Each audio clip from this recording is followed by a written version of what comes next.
Hi, we're Givers, and you're watching Favorites on Live in Limbo. Come here.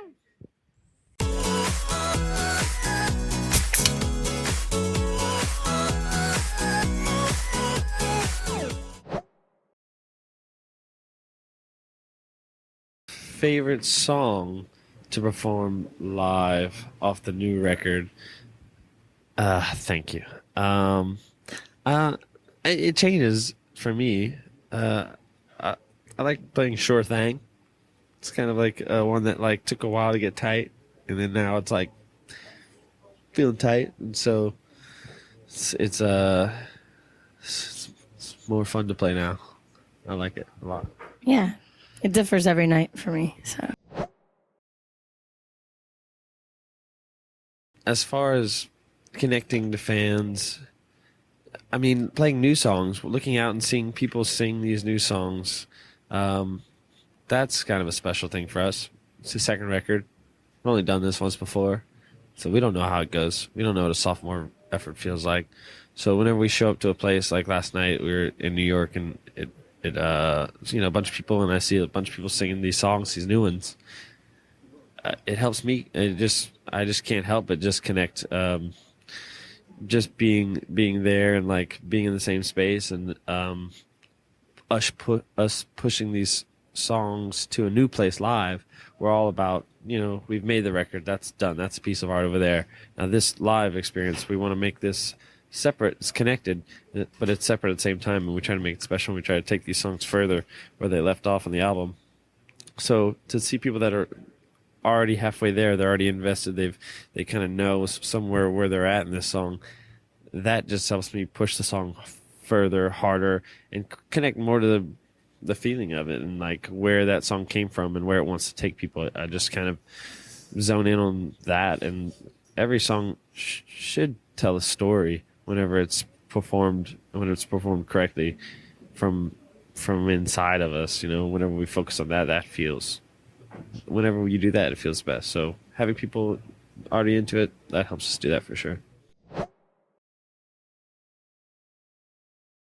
Favorite moment making New Kingdom. It was really special to have Dr. John contribute some spoken word to the record. He was a person that we've all grown up just kind of worshiping and, like loving and having so much respect for. So whenever he agreed to do some spoken word, it was kind of like this. All right, well, okay, cool, we got him. yeah. That was pretty cool. And that's on the track Sleeper Hold. Yeah. Check it. The most difficult part of this record, maybe not like the most difficult, but just whenever you have a band dynamic, you have all these people putting in ideas, and you want to funnel them into one concentrated stream of energy. And sometimes, we've gone through some band members in the past year and a half, 2 years, and kind of like that turbulence of just kind of feeling out what's working in the studio. That's kind of just like a general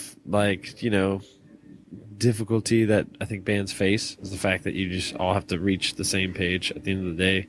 And I don't think there was one blowout kind of moment that was oh, that was the hardest, but just a democratic kind of thing. That's generally just kind of challenging. Yeah, and the way I think that we overcame it was to have faith in those that reciprocate that faith in what we're doing, like the main vision of the project.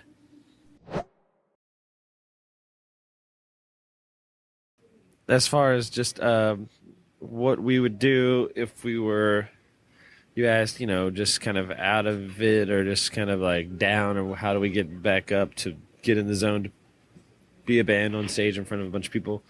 I'd say that we're fortunate enough to have a manager / tour manager, our boy Aaron, who's he's in it, but he's kind of removed from a certain aspect of it.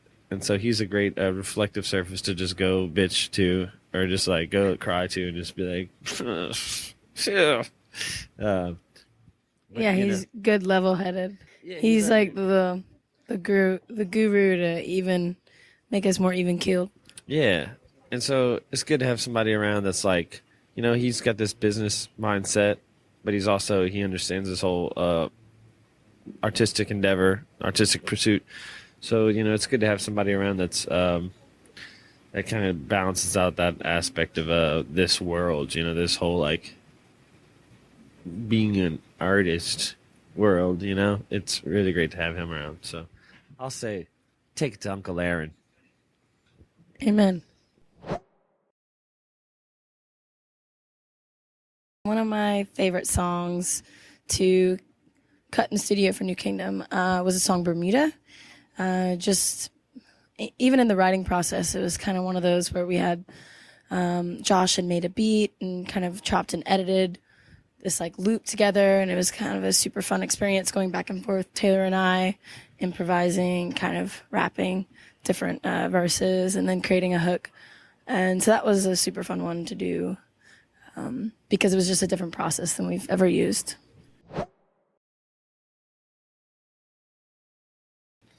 Ooh. Favorite fan interaction, maybe not like favorite, but a memorable one was maybe not last time we were in New York, but there was a time we were playing Music Hall Williamsburg, and it was this really awesome night. It was like sold out show, ruckus crowd. We're not a band that has like bouncers or security making sure people don't get on stage, and so it kind of caught us off guard when this girl jumped on stage kind of drunkenly, just like ran on stage and was just like hopping around and dancing, and we're just like, oh, like okay, she's just gonna stay here on stage. This is weird. Okay. She was like our hype girl. It was great. Yeah, she was jazzed to be on stage, and so it felt a little awkward because she was just kind of hopping around like real whimsical. With nothing to do. Yeah, and so I reached down, and at the time Tiff had these like sleigh bells in her percussion little area, so I just grabbed it and I like threw it to her. She caught it, these sleigh bells, and then so she was like, "Oh, I'm in the band now." She was like shaking the bells with us. It was a great move. I'm glad you did that. Yeah, it was very memorable. I started feeling weird. It was just like she's just gonna dance until she falls over, and then she had like a focal point, and she just jammed out the rest of the song, and it was cool. It was good, encouraging for other people to jump on stage. Apparently.